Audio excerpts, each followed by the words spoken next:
আসসালামু আলাইকুম রহমতুল্লাহ বরকাত। আজকে একটা কথা বলতে চাচ্ছিলাম, কথাটা হলো আমি এখন আছি গুলশান আজাদ মসজিদে। এখানে আমার ক্লাস, এই জন্য ক্লাসে আসছিলাম। তো একটা কথা শুনতে পেলাম, আমার গ্রামে বিটিবাস প্রক্রিয়া থেকে আমার আম্মার কাছ থেকে নাকি বলে বিয়া বাড়ির লোকজন আমার আম্মার ভয় দেখিয়ে, মিথ্যা মামলার ভয় দেখিয়ে আমার আম্মার কাছ থেকে 10,000 টাকা জোরপূর্বক নিয়ে গেছে। আর এইটা করছে হলো একমাত্র বিয়াবাড়ির ওই এলাকার যে মেম্বার আছে, তার নামটা আমি বলতেছি না, কারণ ওই মেম্বার তার সাথে আমার এমন একটা মনমালিন্য। কারণ আমি পাহাড়পুর একটা অফিসে গেছিলাম একটা কাজের জন্য। তো ওখানে কাজের জন্য গেছি, আর একটা সাইন দিতে হবে, কারণ কোনো টাকা পয়সার বিষয় না। তো কেসিয়ার কিছু টাকা চেয়েছিল। তো ওই মেম্বার বলতেছে কি 600 টাকা লাগাবে, 1 টাকা কম হবে না। তো এই যে বিটি বাস প্রক্রিয়া বা বাস প্রক্রিয়ার দক্ষিণ পাশের যে মেম্বারটা, সে তো আমার মেম্বার না, আমার মেম্বার হলো রফিক মেম্বার। আর সে বলে 1 টাকা কম লাগানো, 600 টাকা দিতে হবে। এই গেল একটা। এরপরে সে আমার সাথে আরো অনেকগুলো কাহিনী করছে। হ্যাঁ, তার ইলেকশনের সময় বলছে যে আমারও দেখে দিবে। এরপরে বাজার আমার বলছিল একবার যে আমার জামার শিবির বলে চালাই দেবে। এটা আওয়ামী লীগের সময় 2023 সালের ঘটনা। এরপরে এরপর আমার অনেক হুমকি দামকে আমার দোকানে আইসা এই মেম্বারের কারণে লাস্ট পর্যন্ত আমার দোকানটা ছাড়াতে আমি বাধ্য হয়েছি। আর ওই যে 10,000 টাকার যে বিষয়টা, 2023 সালে রমজানের আগে দিয়া বিয়াবাড়ির এই নজু, এরপর হইলো বাসপুকুরিয়ার মুস্তাক, ওই যে একটু মেন্টালিটি সমস্যা আছে তার মাথায়। তো তারা দুইজন এসে আমার বলতেছে বাতিজা আমার একটা ফ্রিজ কিনে দিবে নজুরে। আমি বললাম দেখেন আমার সময় না, আমি এগুলো বেশি একটা যাই না। কারণ ভালো হইলে আল্লাহ করছে, খারাপ হইলে উমুকে করছে, যে সে দেখাই দিছে। আর আমি এইসব বেশি একটা যাই না। আমার দোকানে এসে বারবার আইসা প্রায় 5-6 বার আসছে এই মোস্তাক আর নজু। ওই নজু আবার মোস্তাকের কাজকাম করে, তো আসছে। তো একদিন আমি আর ওই যে আমার পাশের দোকানদার জাহিদ, সে বাখরাবাদে একটা ব্যাংকের কাজে গেছিলাম। তো দুপুরবেলা সে ফোন দিছে, বলতে আমার বলছে যে বাতিজা কোথায়। আমি বললাম যে বাখরাবাদ আছে, আমি আর জাহিদে। বলছে তুমি আসলে আমরা একটা ফ্রিজ কিনতে যাবো। আমি দেখেন আপনারা অন্যদিকে দেখেন, কেন তুমি যাইতে হইব। তো ওই মোস্তাকের আবার 2টা ফ্রিজের কাজ করে দিয়েছিলাম। তো হ্যাঁ, উপকার পাইছে, যার কারণে এই সেই জন্য সে বলতেছে না বাতিজা তুমি অনেক বছর কাজ করো, এই ফ্রিজের কাজ করে তুমি বিদেশ গেছো, দেশে অনেক কাজ করতেছো, আমার 2টা ফ্রিজ কাজ করে দিয়েছো, আমি অনেক উপকার পাইছি, তুমি ফ্রিজটা কিনে দিতে হবে বাবা।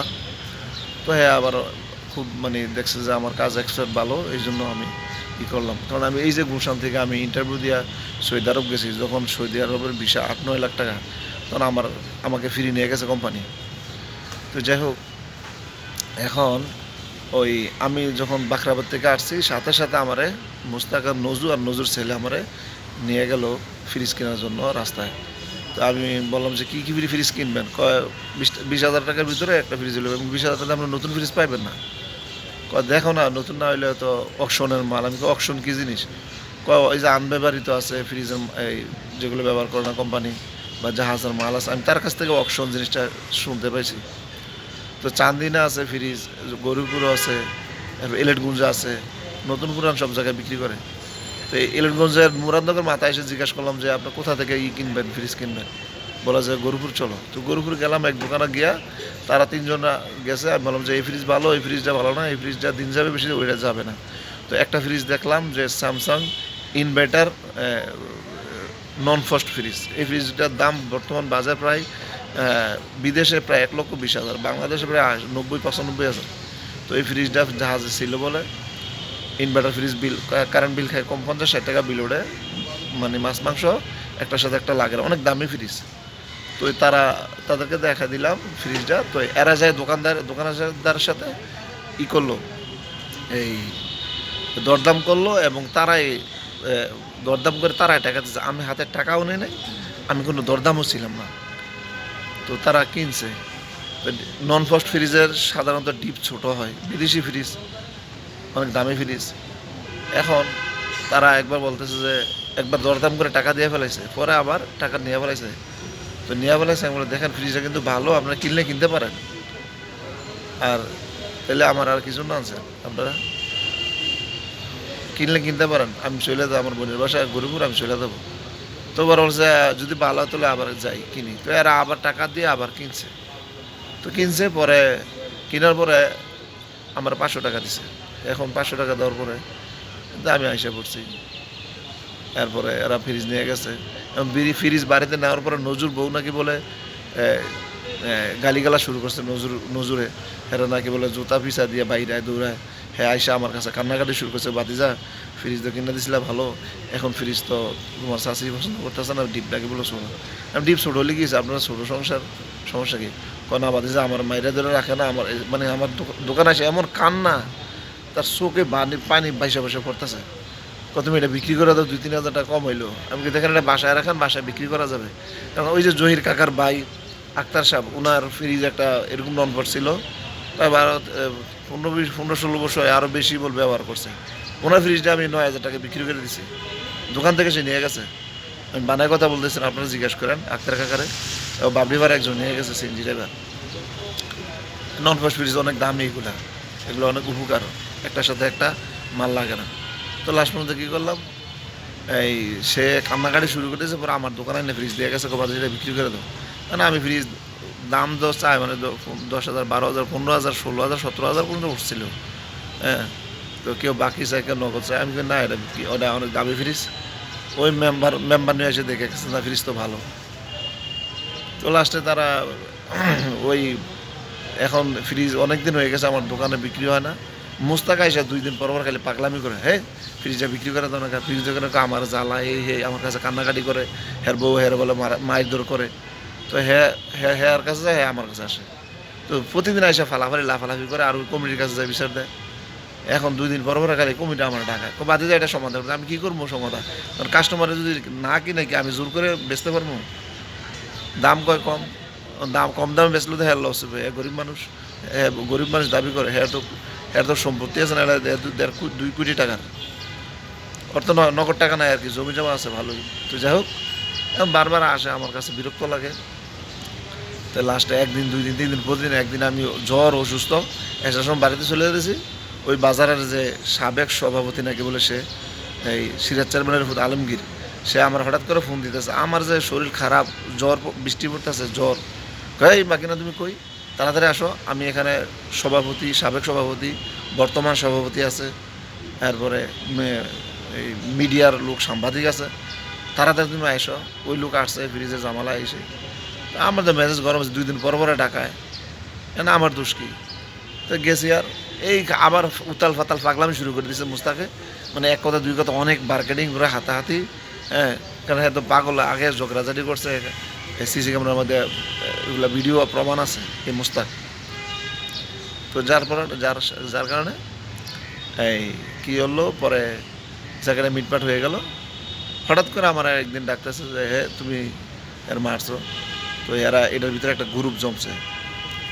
হঠাৎ করে আমার ওই নজু, মুস্তাক, এরা এরা নিজে ওই যে আওয়ামী লীগ লোক নিছে, নাইম বুইয়া, ওই সময় জাহাঙ্গীর সাহেবের ক্ষমতা, এরপর আরও লোক আছে এদের, তারা একটা ক্রাইম করলো আমার কাছে কিছু টাকাও চাইছে, 3-4 হাজার টাকাও চাইছে এরা, এই গ্রুপটা।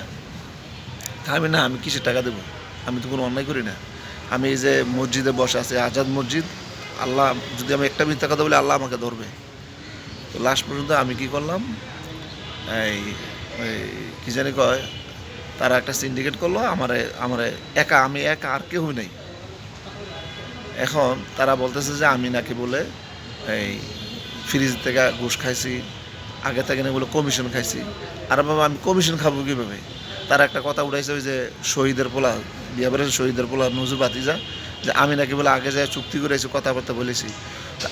আমি আর জাহিদে বাকরাবাদ থেকে আসছি, এরপরে তোর বাপে মানে নজু আর হলো মুস্তাক আমার নিয়ে গেছে গরিবপুর। তাহলে আমি ওই সময় কোন সময় বাড়ি থেকে আসলাম? আমি কোন সময় আমি দোকানদারের সাথে কথা বলে আসলাম?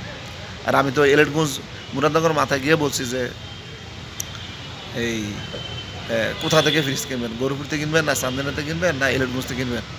মুস্তাক বললো যে না চলো ইয়াতে কিনি, এই গরুপুর থেকে কিনি। তো এই মোস্তাক এখন মিথ্যার কিছু আশ্রয় নিছে, কারণ ওই যে এর বাইরা, ওই যে সামার সাহেবের বাইরা তো এমন এর বন্ধু বান্ধব আছে পুরানো বয়স্ক মুরব্বী। তো কিছু কিছু বিষয় আমি দেখছি যে আমারও মানে এরা যে মিথ্যা বা আবেগের কিছু কথা বলে, এখন এখানে তো আমার কোনো লোক নাই, কারণ আমার ব্যবসা ছাড়া কেউ না, সবাই মারা গেছে। এখন তারা লাস্ট পর্যন্ত একজন বললো ওই যে হাজারি আক্তার বলে যে আমি কাইকোবাদের লোক, হ্যাঁ লম্বা লম্বা দাড়ি এই সেই দেখতে মানে অনেক ধরনের কথা। এরপর আরও কয়েকজন, হ্যাঁ। তো আমার দোকানে তো বহুত মানুষ ফ্রিজ দেওয়া যায়, বিক্রি করে দিই, হ্যাঁ, কেউ 500 দেয়, কেউ 1000 দেয়, হ্যাঁ। কারণ দোকানে রাখলে খরচ আছে, একটা ফ্রিজ রাখলে খরচ আছে, মাসে মাসে কারেন্ট বিল উঠে, আর দোকানে যে জায়গা লাগে এটা ভাড়া দিতে হয় না। তা আমি বললাম যে থাক, করে রয়েছে কিরাম, আমার তো 500 টাকা দিছে, কিন্তু অনেক দিন হয়ে গেছে, 6-7 মাস হয়ে গেছে, লাস্ট পর্যন্ত বিক্রি হয় না। আমি কী করবো? এখন ওই যে যারা বিচার ডাকছে, আমি জানি যে বিচার, লাস্ট পর্যন্ত কী করলো, ওই যে আলমগীর, হ্যাঁ মিথ্যা একটা অপবাদ দিছে আমারে, মিথ্যা সাক্ষী, তার বিচার যেন আল্লাহ করে। বলতেছে যে আমি নাকি বলে মোস্তাকের কালার দইরা টান দিয়ে আইনটা বলে আমি ঘুষা মারছি, অথচ কিন্তু বাজারে যে বর্তমান সভাপতি সে কিন্তু সামনে ছিল, কিন্তু সে এই মিথ্যার কখনো প্রতিবাদ করে নাই। এটার জন্য আল্লাহ অবশ্যই তাকে ধরবে। সে একজন মুরব্বী বয়স্ক চোরমনে করে, সে এই কথাটা কোনো প্রতিবাদ করে না, কারণ আমি একা, আমার তো প্রতিবাদের কোনো দাম নাই। সে কোনো প্রতিবাদ করে নাই। আমি নাকি বলে কালার ধরছি, দইরা বলে টান দিয়ে না মাথা মানে ঘুষাইছে, অনেক গুলো গেছে, মানে মিথ্যা একটা আমার অপবাদ দিয়ে দিল। তার সাথে তো হাতে ধরেছে, আমি জাস্ট মানে হয়েছে, কিন্তু ওই সে যেভাবে বলছে তাতে একটা ক্রাইম করছে, যাক বুঝতে পারছি। আরে সাংবাদিক আমার পকেটাতে 14 জনের নাম্বার, 71 টিভি সাংবাদিক, 62 টিভি সাংবাদিক, চ্যানেল আয়ের সাংবাদিক, বহু সাংবাদিকগুলো আমার পরিচয়। আর একটা লাজুরের না কালাডম্বরের একটা ইউটিউবারে নিয়ে আমার দেখায়, কি জানি কয় সাংবাদিক। মেজাজটা তখন আমার গরম হয়ে গেছে, আবার কি আমার শরীরের জ্বর। তো যখন তারা ইয়া করে লোকজন ডাকাইছে, তখনও কিন্তু আমি অসুস্থ ছিলাম, তো আমি চুপ করেছিলাম। তো তারা লাস্ট পর্যন্ত করলো তুমি 20,000 টাকা দিয়ে দিবা আর ফ্রিজ রেখে দিবা। তো আমি তো আসলে কোনো কিছু বুঝতে পারি না, আমার কাছ থেকে 1,000 টাকা নিয়ে গেছে এরা। তো আমি এরপরে তো বলতেছি আমি আপনাদের এই দরবার বিচার মানি না, আপনারা যেটা এটা করেন না, কারণ আমি ফ্রিজে বিক্রিও করি নাই, আমি এই ফ্রিজ কিনিও নাই, আমি কি জন্য দেবো? আমার অনেক দিয়ে গেছে, অত আমি এই মানবিক হিসাবে আমি অত বিক্রি করে দিতে পারি, এতটুকু পারবো, এত বেশি পারবো না। কিন্তু ওই মেম্বরে মাশাল্লাহ, এখন তো ওনাদের জোয়ার উঠছে, শালা মেম্বর, দুলাভাই হলো বাজারের সভাপতি, এখন ওনাদের উপরে তো আর আমরা কথা বলতে পারি না, কারণ জোর যার মুল্লুক তার। বললামই তো উনি যে কী ব্যবহার করছে। এর আগে আমি যে প্রজেক্টে ব্যবসা করছি, 5,000 টাকা মার খেয়েছি, হ্যাঁ, আমার 5-6 লাখ টাকার মাছ ছিল, এই এলাকার মানুষই তো নিয়ে গেছে আমার মাছগুলা, হ্যাঁ। আর মাছের আমার বলে নাই যে সকালে 20 জন, সন্ধ্যাবেলায় 30 জন, হ্যাঁ, যে কী করবি মাছ, আমার ভয় দেখায় আমার মাছগুলো নিয়ে গেছে 5-6 লাখ টাকার মাছ। এরপরে প্রজেক্টে শেয়ার ছিলাম 50,000 টাকা, এই 50,000 1 টাকাও দেয় নাই। কিন্তু যারা দানাওয়ালা ক্ষমতা ছিল হেরা ঠিকই এই টাকাও নিছে, লাভও নিছে, খবর তো আমার কাছে আছে। তো চুপ করে রয়েছি, সময় তো একদিন অবশ্যই আল্লাহ তাআলা আনবে, আমি তো মিথ্যা বলি নাই। তো এই এলাকায় ব্যবসা করে দেখি সুবিধা পাই না। এবার স্টেশন, ও আচ্ছা, ওই মেম্বারের কাছে একদিন বিচার দিলাম, ওই আমার ঘরের মিস্ত্রি কাজ করছে চৌধুরীর এক লোক, এই যে দোকানদারের লোক, আমি আমার বাড়িতে কাজ করছে, আমি টাকা দিয়ে দিছি 3 জনে 2,000 টাকা, হ্যাঁ। আমার এই যে জাহিদের দোকানের সামনে এসে টাকাটা নিয়ে গেছে, হ্যাঁ, ওই যে মজিব, সে কাজ 3 জনের টাকা নিয়ে গেছে। ও মা 3 দিন বা 4 দিন পরে শুনি টাকা এই ওই 2 জন নাকি বলে পায় নাই। তো পায় নাই, আমার কি দোষ? আমি হের দিয়া মজিবরে বলছি মিস্ত্রি আনসাই না, কাজ করে টাকা নিয়ে গেছে। হেদেরকে নিশ্চয় হের কাছ থেকে টাকা বুঝে নেবে, হের লোক পারে না। আমার রাস্তার মধ্যে 14 স্টেশন আটকাইয়া আমার অনেক অপমান। কিন্তু ওই আলিগির মোল্লা বললাম, তখন তার ইনসাফের বিচার আর চলে না, কারণ এরা পশ্চিম পাড়া লোক পারে না। লাস্ট পর্যন্ত কিনলো, ওনার ইনসাফের বিষয়টা আর হলো না। লাস্ট পর্যন্ত আমি কি করলাম, ওই মিস্ত্রিদেরকে আবার নিজের পকেট থেকে 1,400 টাকা আমার দিতে বাধ্য। তখন ওই যে লুৎফুল মেম্বার ছিল, ওই সময় ইনসাফের বিষয়টা ছিল না আপনাদের কোথায়, মেম্বারও বললাম। এখন ইনসাফ উতলায় পড়ে, তারা 3 জন গিয়ে নিজেরা দরকার দাম করে ফ্রিজ আনছে, আমার সাথে নিয়ে গেছে, টাকা দিয়েছে 500, নিয়ে গেছে 1,000। আর এখন 2 দিন পর আমার দোকানে এসে হুমকি দামকি লাস্ট পর্যন্ত আমার এই 7 বছরের দোকানটা ফালায় ছেড়ে আসতে বাধ্য হয়েছি। কারণ এলাকায় ব্যবসা বাণিজ্য করতে পারে না, রাস্তাঘাটে অপমান, হ্যাঁ, স্টেশনের মধ্যে অপমান, তারপরে কি জানি কয় 2 দিন পর যে মেম্বার দেয় হামলা, তোরা এই করাম সেই করাম দইরাম, কে কী করবো। তুমি একদিন বলছি যে আপনার চৌধুরীর মানুষদেরকে তো এটা করতারেন, আমি কি অন্যায় করছি? আমার টাকা দিয়েছে 500, আমার তো লয়ে গেছে 1000, আবার আবার চাপাচাপি করতেছেন। আরও কত ধরনের কথা, তো আওয়ামী লীগের ক্ষমতা চিন্তা করে থাকলাম কিছু করতে পারবো না। এরপরে যাই হোক লাস্ট পর্যন্ত বাড়ি এই ব্যবসা বাণিজ্য সাইরা গ্রাম থেকে আইসা বললাম। এখন শুনি আমার মার কাছ থেকে না বলে 10,000 টাকা নিয়ে গেছে, জোর করবো মিথ্যা মামলা দিয়ে। মিথ্যা মামলা দিয়ে কী করবো? আর আমাকে পাসপোর্টে তো এখন মনে করুন যে কোনো এই কী বলবো, সবাই এখন যার যার নপছে যে সমাজ কোন দিকে চলতেছে, কে কারো উপর অত্যাচার জুলুম করতেছে, সামাজিক মানুষ সব এখন মুখে আলু দিয়ে বসে রয়েছে। বহুত বড় বড় কোটিপতি আছে পাসপোর্টের মধ্যে, কিন্তু অন্যরা যখন মানুষের ভাষায় অত্যাচার জুলুম করে তখন এটা কোনো বিচার বিশ্লেষণ নাই। আল্লাহ ঠিকই পাসপোর্টের পাশের একবার আল্লাহ তাআলা বিচার করবে।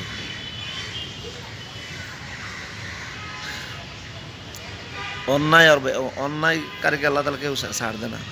এই যে নুরমত ভাই চেয়ারম্যানে দাঁড়াইছে, আজিমুল্লাহ নামে নাকি বলে মিথ্যা মামলা, যে ভাই মিথ্যা মামলা উঠায় এরপরে নির্বাচন করেন এক দেশের মানুষ। তখন আমি এই কথা বলছি সবার সামনে যে নুরমত ভাই আপনি মামলা উঠান, এর ইয়ে করেন, কিন্তু বলে নাই। নুরমত ভাই যদিও পাসপোর্টের হোক, কিন্তু নুরমত ভাই অত একটু মন খারাপ হয়েছে। কিন্তু অনেক মানুষ বলছে না, আবুকের কথা ঠিকই বলছে। এই যে আজমুল্লার যখন ওই যে পূর্বপাড়ায় যে প্রজেক্টগুলো করা হয়, তখন তো আমি বলছিলাম যে আমি 1 লক্ষ টাকা দেবো এবং আজমুল্লা কাকা সভাপতি থাকবে। কিন্তু এটা সামের সাহেব আমার কী বলছে, খালি কারফুর তুই তোর বাপদাদারা আমার লোক চলছে, হ্যাঁ তুই হেন গিয়ে হাতে তেলে দিছস। তখন কি হ্যাঁ আমার একটা ক্ষতি অবশ্যই করে দিয়েছে, এই যে প্রজেক্টের আমার মাছগুলো করলো, আমার 90,000 টাকা বলে সাথে আমার 5-6 লাখ টাকার মাছ, ওদের 90,000 টাকা মানে। তো বিচার মানে প্রায় 5-6 বার ঘুরছে। তো এটার যেটা আবার ওই যে বাজারে নেওয়া লাগাইছে, কেউ বিচার করতে পারে না, এসে কিছু টাকা পয়সা খাইতে পারে না, যার কারণে ওইটার খুবটাই দিক দিয়ে মিটাইছে। আমার তো ভালো জানা আছে এদেশে ইনসাফগাররা, যে ওই যে ওনাকে তো বলছি, একজনকে বলছি যে কাকা আমার যে টাকাগুলো নিচে একটু উড়াই দেন। তো আমি 10 জনের সাথে চলি, আমি এ বিষয়ে পারবো না। সাধারণ একটা 50,000 টাকার বিচার, 5 লাখ টাকার একটা বিচার যদি করতে না পারো, তাহলে উপজেলা চেয়ারম্যান নির্বাচনে কইরা কী করবো আমার তো বুঝে আসে না। একটা সাধারণ একটা মেম্বাররা সামলাইতে পারে না। আমি আবার ওনারা বলছিলাম মোল্লারে যে মেম্বার আমার সাথে এই ব্যাপারটা করছে, তার আমি দেখবো বা বলবো, এই পর্যন্ত কিছু হয় না। হ্যাঁ কারণ আমি এই মানিকজোর ভয়ে আমি মানে বাড়িতেও যাই না, দেশেও যাই না। আমি এই যে মানে মসজিদে, এই যে আজাদ মসজিদে কিন্তু আমি আছি, এই যে দেখেন সবাই, মিথ্যা বলতেছি না। তো একটা মেম্বারকে যদি না থামাইতে পারে, পুরা ইউনিট পুরা থানা কীভাবে আমার বুঝে আসে না। উনি যদি উপজেলা চেয়ারম্যান হয় আলহামদুলিল্লাহ আমাদের জন্য ভালো। গাঁজাখোর হোক আর হুজুর হোক, যখনই কেউ যাইবে আমাদের এলাকার, সবাই কি একটা ভালো সার পাবে যে পাহাড়পুরের এই চেয়ারম্যান, হ্যাঁ উপজেলা চেয়ারম্যান, এটা আমাদের জন্য ভালো হবে। একবার একটা ফকির হইতে খারাপ হইতে ভালো হইতে মানে খারাপ ভালো সবাই সুবিধা পাবে। কারণ পাহাড়পুর, আমাদের পাহাড়পুরের যদি ইউনিয়ন উপজেলা চেয়ারম্যান, এটা আমাদের জন্য ভালো, সবাই সার পাবে বা সুবিধা পাবে। কিন্তু আমার কাছে আমার প্রশ্ন হলো যে একটা গ্রাম বা একটা সাধারণ একটা বিচার বা এটারে ওনারা মেনটেন করতে পারে না, তাইলে বাকি কি করবো আমার মাথায় তো আসে না। আমি কারো খারাপ চাই না, যে খারাপ করে তার এটা তার মানে আমি প্রতিবাদ করি, হোক আমার আপন। আমার ঘরে তো আমি আমার এই যে আমরা এক ভাই আমাদের ঘর দখল করে রাখছে, বাড়ি দখল করে রাখছে, দোকান দখল করে রাখছে, আমার জমির ধান কেটে নিয়ে গেছে। আমি উচিত কথা বলি এই জন্য ভালো না, আমার ঘর থেকে মামলাও দিচ্ছে, কিন্তু লাস্ট পর্যন্ত যে মামলা দিচ্ছে এখন তার বিরুদ্ধে উল্টা সবাই খেপছে। আমি অন্যায়ের সাথে আমি কখনো আপোষ করি না। আমি আমার মার সাথে অনেক বছর কথা বলি না, কারণ আমার মারে অন্যায়ভাবে ব্যবহার করা হয়েছে। এখন আমার মা নিজে বুঝতে পারছে এই যে আমার পক্ষে আমার মানে ভয়ে 10,000 টাকা দিয়ে দিয়েছে। সে যদি যে মিথ্যা মামলা দিত, তাহলে সে যে দোকান থেকে মাল কিনছে গরিপুর, ওই দোকানের সাথে ওই দোকানের সাথে আমি এখনো কথা বলছি যে আসুক আমার কাছে আসুক, সে দেখি ওই পাসপোর্টের দিকে পারে। তো আমার মার কাছ থেকে এই যে 10,000 টাকা জোর করে নিয়ে গেল, আমি এলাকাবাসীকে জানা রাখলাম। কারণ ওনারা এই যে সভাপতি, বাজারের সাবেক সভাপতি, ওনারা কমিটি, ওনারা আরও হুমকি দামকি যে দৈরা আনবো, এই করবো সে করবো। মনে হয় যে ওনারা আদালত, ওনারা বিচারক, দেশের বাপ মা, মানুষের চাইল ডাইল খাবার দাবার মনে ওনারাই দেয়, মানুষের দৈরা আনবে এই যে মানে এমন ধরনের কথা বলে, মানে বিচার তো নাই। আর কোর্ট কাছারি আইন আদালত হয়ে গেছে, এখন হলো মানুষকে হয়রানির জন্য একটা কেন্দ্র, বিচার পাইতে অনেক দেরি হয়। তো এই জন্য আমি আর কিছু করি নাই। তো এলাকাবাসীকে আমি জানাই রাখলাম যে আমার আম্মাই কি অন্যায় করছে, আমার মার কাছ থেকে 10,000 টাকা নিয়ে গেল। আমার আম্মা তো কোনো অন্যায় করে নাই, আমার মারা ভয়ভীতি দেখায় 10,000 টাকা নিয়ে গেছে। সে ফ্রিজ কিনছে, সে গরিবপুর থেকে, সে গরিবপুর নিয়ে যাবে। আমার কাছে বিক্রি করতেছে, আমি বিক্রি করতে পারি নাই। আমার কাছে আরও অনেক দোকান, প্রায় 5-6টা দোকান ফ্রিজ ছিল, সবার ফ্রিজ নিয়ে গেছে।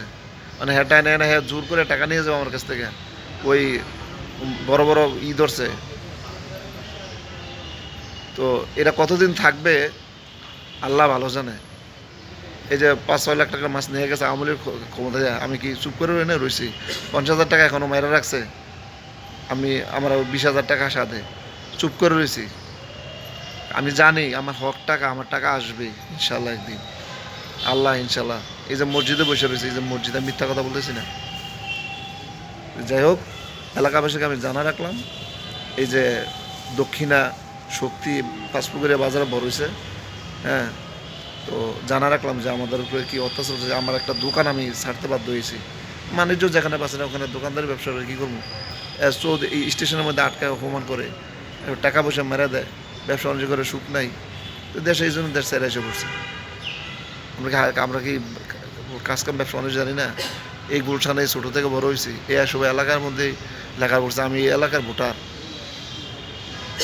সকাল এখানে দাফট, এখানের শক্তিতে বহুত কিছু করা যায়। এখানে এমপি মন্ত্রী সকালে হাঁটতে হলে 4 জন, বিকালে হলেও 5 জন, সাংবাদিক, অভাব নাই। কিন্তু এগুলার কাছ থেকে এগুলার ব্যবহার আমরা করি না, দেখাই না, এগুলা দেখার দরকারও নাই। যাই হোক, আল্লাহ তো অবশ্যই বিচার করবে। আমি এলাকাবাসীকে জানা রাখলাম, দেখি কি হয়। আসসালামু আলাইকুম। হয়তো আমার ভিডিওটাও খারাপ লাগতেই পারে, এই জন্য আমি দুঃখিত, কিছু করার নাই। কারণ আমার মায়ের উপরে যখন আঘাত করছে, আমার মায়ের রাস্তাঘাটে অপমান করে 10,000 টাকা নিয়ে গেছে, এটা আমি সইতে পারি না।